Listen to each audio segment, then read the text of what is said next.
Harrison Bergeron database overview. We're going to look at letter O. We're going to go to opposing viewpoints.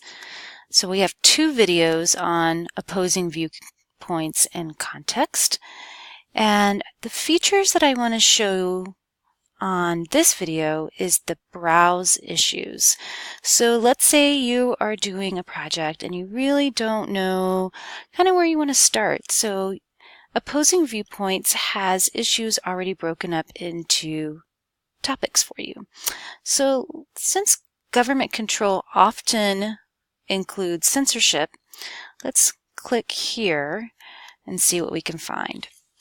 So when it opens up, it'll break down your topic with an overview. You can expand here to read more in order to get the full article. You have the features here on the right side column, from viewpoints to reference materials, stats, etc., etc. And they also, of course, are provided down below in box grids. Now, I want us to look at viewpoints.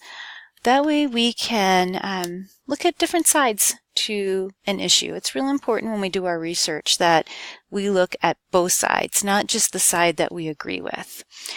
So I've got 199 articles, but I can also drill that down by searching within results limits. So let's type in government. And we'll search that. So now we're looking specifically at government and we're looking at censorship together. So it's kind of provided a Boolean search for us.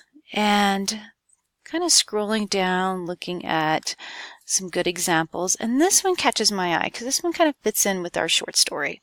So let's look at authoritarian regimes using social networks. And in this exercise, you're going to be using the citation tool.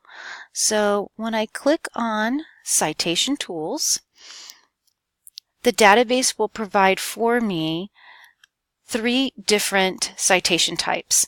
MLA, which is used for your English classes, APA, which is for your humanities and social sciences, as well as your hard sciences, and then also Chicago, which is primarily used for your history classes. Since this is English, we're going to choose MLA, and for this project, for this part of your database overview, you're going to be copying and pasting the citation into your Nearpod.